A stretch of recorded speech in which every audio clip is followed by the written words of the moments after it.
السلام علیکم. محمد اظہر صدیق اپنے پروگرام میس ویوز کے ساتھ حاضر خدمت ہے. بہت سی کہی ہوئی باتیں میری سچ ہیں, کچھ لوگوں کو اختلاف رہے گا, لیکن جو کہ پولیٹیکل ذہن بھی رکھتا ہوں, قانون دان تو میں ہوں ہی ہوں, اور سوشل ایکٹیوسٹ ہونا میری پرانی عادت ہے. لیفٹسٹ ہوں اور آئین اور قانون کی حکمرانی پہ عمل جاری چاہتا ہوں. بڑی دیر کی مہربان آتے آتے سائفر اور توشہ خانہ کی اپیلیں ذرا ڈیلیڈے فائل کی ہیں, بہت پہلے ہونی چاہیے تھی. چلیں, اسے کوئی فرق نہیں پڑتا, فائل ہو گئی ہیں, سماعت کے لیے مقرر ہو گئی ہیں 26 کے لیے. اب اس پہ گفتگو کرتے ہیں. اور سب سے بڑی جو خبر ہے کہ جو جسٹس قاضی فائصہ کے فیصلے میں کئی ابہام غلطیاں تھیں بہت سی چیزوں کے حوالے سے, اور وہ تاریخ درست ہونا بہت ضروری ہے. کئی دفعہ تو ہم دوست ایسے ہیں کہ ہم بین الاقوامی دنیا میں زیادہ سمجھتے ہیں کہ ہمارا نام آنا چاہیے. نام رب کے پاس آنا چاہیے, ایمان آپ کا پختہ رہنا چاہیے. آپ کو دنیا میں بھول جانا ہے اور نہ دنیا نے کچھ دینا ہے, آخرت میں ملنا ہے آپ کو سارا کچھ. جب پوچھا جائے گا کہ آقا کے نام کی حرمت پر جان قربان دینے والا اور آئین پر قانون پر ٹھہرنے والا, دین پر ٹھہرنے والا, وہ سب سے آگے ہے. معافی مانگنی چاہیے, غلطی تسلیم کرنی چاہیے. میں نے ٹویٹ بھی کیا اس کے اوپر. MQM اور وفد جو ہے نا, وہ دیر ہوگی, ویسے ہونا یہی چاہیے. اقتدار میں شراکت داری کے پرانے قائل ہیں. علی ظفر جو ہے نا, وہ چیئرمین بننے سے ہچکچاہٹ محسوس کر رہے ہیں. بڑا مشکل کام ہے, لیکن کرنا تو چاہیے آگے نا. IMF کے حوالے سے بڑی کنفیوژن ہے کہ خط کیا لکھا, اور اس میں بہت سی باتیں جو ہے نا وہ سمجھنا بہت ضروری ہے. سندھ اسمبلی کا اجلاس ہو گیا. عمران ریاض کی اینٹی کرپشن کی عدالت میں ضمانت دائر ہو گئی اور نوٹس منڈے کے لیے اس میں. اور اب اچھا, عظمیٰ بخاری بڑی عجیب و غریب سی بات کی. مجھ سے لوگوں نے پوچھا کہ وہ کیا یعنی واقعی وہ ہیلتھ کارڈ مریم نواز نے تعلق رہا تھا. شرم سے ڈوبا. یہ تو ہیلتھ کارڈ کے سخت مخالف تھے. اور عمران خان کے خط کا متن جو سامنے لانے کا اعلان, مخصوص چیزوں کا معاملہ, سنی اتحاد کیا واقعی خطرے میں ہے, شیخ رشید کی عبوری ضمانت. سب سے پہلے جو میں بات آپ سے کرنا چاہتا ہوں وہ ہے سائفر کیس کی اور توشہ خانہ کی. بینچ خصوصی تشکیل دے دی ہے. جناب چیف جسٹس عامر فاروق صاحب ہر بینچ پہ بیٹھ رہے ہیں. بھیجنا چاہیے تھا جسٹس میاں گل حسن اورنگزیب کے ساتھ, وہ بینچ استاد کو بھی بنتا, لیکن ان کے ساتھ جسٹس میاں گل حسن اورنگزیب ہیں. اچھا, یہ کیس جسٹس بابر ستار بھی ان بینچوں میں ہوتے تو زیادہ اچھا تھا. یہ ہم خیال بینچ کا ایک تاثر ختم ہونا چاہیے. اب اگلا سیٹ اپ آ گیا ہے, جمہوری دور سے چلیں. وہ جسٹس شاہد جمیل والی بات کو پھر بڑا وزن ملتا ہے. ہمیں ذرا یہ سوچنا ہے کہ نہیں ایسا کچھ. اور دیکھیے سائفر کے کیس میں کوئی کیس نہیں ہے. اتنی بڑی سزا دے رہی ہے, آپ کے پاس ایویڈنس کیا ہے؟ No evidence. Case of no evidence. میئر ہے سے گاسپل ٹروتھ کا یہ کیس ہے. اور کہاں نیشنل سیکیورٹی بریچ ہوئی ہے, کہاں آپ نے آفیشیل سیکرٹ ایکٹ توڑا ہے, کہاں آپ نے کوئی نقشے ہے. یہ ساری باتوں کو سامنے رکھتے ہوئے یہ اپیل, میری ذاتی رائے یہ ہے کہ اس اپیل کا فیصلہ کروایا جائے. سسپینشن اپنی جگہ ہے, اور نااہلی جو کہ نااہلی نہیں کہنا, انہوں نے کہنا کہ نااہلی نہیں, جب تک کنوکشن نہیں ہوگی تو بہتر یہی ہے کہ اس کا میرٹ پہ فیصلہ کرا کے اس کو چیپٹر کو کلوز کیا جانا چاہیے. یعنی آپ آگے چلیں, اس کو ڈیلے نہیں کرنا چاہیے. یہ میرا نقطہ نظر ہے. توشہ خانہ کوئی کیس ہی نہیں ہے نیب کا, یعنی صرف عمران خان اور وہ ہوائی باتوں پہ وہ, یعنی ویسے بتاؤں نیب میں تو پھر اگر نواز شریف والے کیس والے پرنسپل لگائے تو یہ تو کیس چلنا ہی نہیں ہے. یہ تو اور نیب وکیل کرے گی اس میں امجد پرویز کو, وہ نواز شریف کے وکیل کو, تو وہ کس منہ سے اس کو ڈیفینڈ کریں گے؟ چلیں یہ دیکھیں گے, بڑے انٹرسٹنگ باتیں آئیں گی. دوسرا معاملہ جسٹس قاضی فائصہ کا 6 فروری کا متنازع فیصلہ ہے. میں اس کو متنازع کہتا ہوں کہ اس میں بہت ابہام ہیں, بہت غلطیاں ہیں اس کے اندر. وہ غلطیاں ساری دہرا دی ہیں, کتابوں کے بارے میں, ڈیٹوں کے بارے میں, تاریخ کے بارے میں, اور باتیں کو بہت میں سے آربیٹر ڈکٹا کہتا ہوں. جب آپ اوریجنل چیز سے ہٹ جب بیل میں میرٹ کی باتیں نہیں ہوتی ہیں, جب پتہ ہی نہ ہو حقائق ہی نہ ہو. آپ ٹرائل کورٹ نہیں ہے, یہ ٹرائل کورٹ کو دیکھنے دیں. یہ آپ چھوڑ دیں, آپ نے ضمانت دینے سے ضمانت دیتے. اور جسٹس قاضی فائز جسٹس سردار جو ہے نا آصف سعید کھوسا کا فیصلہ لینا, جس میں انہوں نے کہا تھا کہ بیل کے آرڈر میں اتنی ڈیٹیلیں نہیں لینی, یہ رہنمائی دیتا ہے.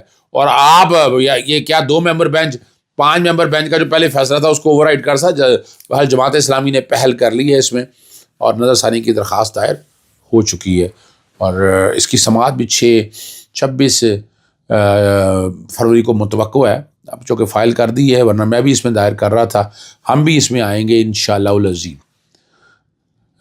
علی ظفر نے جو ہے نا چیئرمین بننے سے اس کھچاڑ کا اظہار کیوں کر دیا، اور انہوں نے یہ کہا ہے کہ واقعی میں نے بھی بات کہی تھی کہ ان کی توجہ بڑھ جائے گی، یہاں وکیل کی بجائے کوئی ایسا آدمی آنا چاہیے کہ جو مقدمات کے تناظر مقدمات بھی دیکھیں۔ انہوں نے کہا ضمیر کا تو کہتا ہے کہ توجہات مقدمات پر رکھنی چاہیے، لیکن علی ظفر صاحب ایسے کر سکتے ہیں، حامد خان کو کیوں نہیں لاتے اس کام کے لیے، چیئرمین شپ کے لیے؟ یہ بہرحال یہ پاکستان تحریک انصاف کے بانی چیئرمین جناب عمران خان صاحب کا ہے، پریروگیٹو ہے ان کا ہے، وہ جانے اور ان کا کام جانے۔ ایم کیو ایم بھاگتا پھر رہا ہے کہ ادھر سے لے کر ادھر سے لے کر آگے کرنا ہے، پیچھے کرنا ہے، اور ان کے لیے بڑے مسائل پیدا ہو چکے ہوئے ہیں، اور ایم کیو ایم کو وہ ایم کیو ایم حصہ بہ مطابق جو سے زیادہ جانا چاہ رہے ہیں، وہ گورنری بھی رکھنا چاہتے ہیں۔ گورنر آپ نے دیکھا ان کا وہ ہر میٹنگ کے اندر موجود رہا، وہ ویسے اسٹیبلشمنٹ سے بہت پیار اور محبت ہے ان کا، تو اس وقت ایم کیو ایم اسٹیبلشمنٹ کی بھی چہیتی ہے، ہمیں بھی نظر آتا ہے، تو یہی دیکھنے والی بات ہے۔ عمران خان صاحب کو جو خط ہے نا اس میں بڑی آو بقا پڑی ہوئی آئی ایم ایف کے والے سے، کوئی اس میں ایسی بات نہیں ہے، نہ انہوں نے قرضہ لینے سے روکا ہے، ہم قرضے سے جان چھڑانا چاہتے ہیں، ٹھیک ہے نا، ساتھ انہوں نے اس کو کہا ہے کہ الیکشن کی آڈٹ کے ساتھ کریں، اگر یہ ملک ڈیفالٹ ہو گیا تو قرضہ دے گا کون؟ تو ایسی حکومت جو عوامی حکومت، جو عوام کے ووٹوں سے نہیں آئی، یہ عوام کے ووٹوں سے نہیں آئی حکومت۔ فارم 45 اتنا سچ بول رہے ہیں، پاکستان تحریک انصاف نے باقاعدہ ان کی ویب سائٹ پہ چلے جائیے گا، بلکہ میں نے ٹویٹ کیا ہوا ہے، یہ بیک گراؤنڈ پہ ٹویٹ چل جاتا ہے جس میں نے بتایا ہوا ہے کہ آپ نے اگر رزلٹ دیکھ رہے ہیں کہ مختلف سائٹوں کے اوپر، پاکستان آفیشیل طریقے آفیشیل سائٹ کے اوپر، کہ وہ کہاں دیکھ سکتے ہیں، یعنی پورے 45 فارم 3-4 انہوں نے جگہ بتا دی ہیں، وہاں سے آپ کو سندھ ارکان اسمبلی جو ہے نا 164 ارکان نے حلف اٹھا لیا ہے، یعنی اجلاس منتخب ہوئے تھے، حلف اٹھا لیا ہے، اور 114 ارکان کی سب سے بڑی سیاسی جماعت 2/3 اکثریت کے ساتھ آ چکے، لیکن صوبائی حکومت کا 2/3 سے کوئی فرق نہیں پڑتا، یہاں سادہ اکثریت چاہیے ہوتی ہے۔ ایک بیان جس پہ بڑی ضروری توجہ دینے والی بات ہے، وہ مریم صفدر پہ، یعنی وہ اتنا ملازمت اچھی لگی عظمیٰ بخاری صاحبہ کو کہ انہوں نے کہہ دیا کہ وہ ہیلتھ کارڈ کو پاکستان تحریک انصاف وہ مریم نواز نے متعارف کرایا تھا۔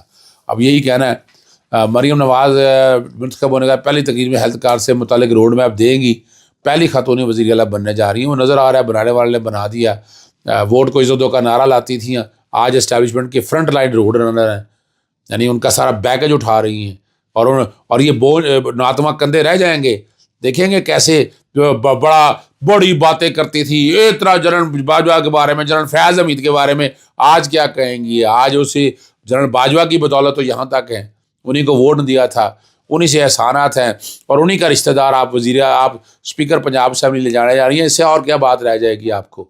ٹھیک ہے نا جی۔ اور عمران خان صاحب نے جو خط کا جو اعلان متن جو ہے نا آئی ایم ایف کے حوالے سے، وہ پہلے بات نہیں کر سکا، لیکن ضروری ہے وہ سامنے لانے کا اعلان کر دیا ہے۔ ایسا کچھ نہیں لکھے گی جس سے ریاست اور معیشت کو نقصان پہنچے، اور خط جو ہے وہ آج بھیج دیا جائے گا۔ پی ٹی آئی کا ہر قدم قانون کی بالادستی اور ملک کی معاشی بہتری کے لیے ہوگا۔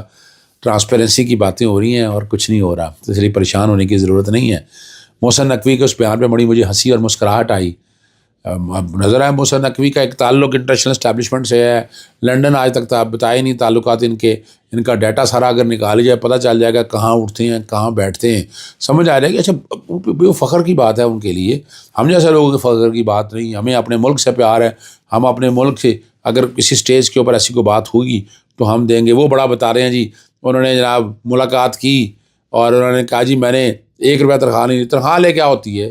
تنخواہ تو چھوٹی چیز ہے، بڑے بڑے کام آپ نے کروا لیے، بڑے بڑے آپ کے ایڈوانٹیج، اور آپ کون سی ہاؤسنگ سوسائٹی کو آپ نے فائدے دیے ہیں، سب کسی وقت آئے گا، کہاں سڑکیں، کہاں پیپرا لاس کی وائلیشن کی ہے، وہ سارا اندازہ ہو جائے گا، اور اللہ کرے کہ آپ خود ہی معذرت قبول کریں اور آگے قوم کو بتائیں کہ آپ کن لوگوں پہ یہ بات کہنا تھے۔ پی ٹی آئی کی جو حمایت ارکان کی شمولیت کے بعد سنی اتحاد کی درخواست پر آئندہ ہفتے تک فیصلہ نہ ہوا، تو یہ بڑی عجیب خبری سوچ سمجھ سے باہر ہے. باقی پارٹیوں میں کیسے بانٹ سکتے ہیں آپ؟ کوئی تعلق ہی نہیں ہے اس کا. ٹھیک ہے نا جی. یعنی ایک بندے ممبر موجود ہیں, آئین کے مطابق اس کے مطابق سیٹیں ملنی ہیں. میں کوشش کروں گا کہ وہ ریلیونٹ پروویژن آرٹیکل 51 کو اور خواتین کا کے حوالے سے جو سیٹیں آنی ہیں تناسب آپ کو اندازہ ہو جائے گا کہ اس میں باقاعدہ لکھا ہوا ہے. دیکھیں میں ابھی آپ کے سامنے یہ 51 میں نیشنل اسمبلی کی سیٹیں پوری, اور بیک گراؤنڈ میں 51 آرٹیکل میں کہتا ہوں کہ چلا دیتے ہیں. ٹوٹل 60 سیٹیں ہیں. پنجاب پہ 35 ہیں, سندھ میں 14 ہیں, خیبر پختونخوا میں 8 ہیں, اور بلوچستان میں 3 ہیں. ٹھیک ہے نا جی. یہ ساری کی ساری سیٹیں یہ کیسی, اور یہ لکھا بھی ہوا ہے کہ یہ ملیں گی کس سے. یہ تناسب سے اس کا الیکشن نہیں ہوتا, اس کا الیکشن ہوتا نہیں ہے. آخر میں شیخ رشید صاحب کی عبوری ضمانت میں توسیع ہو گئی ہے, اور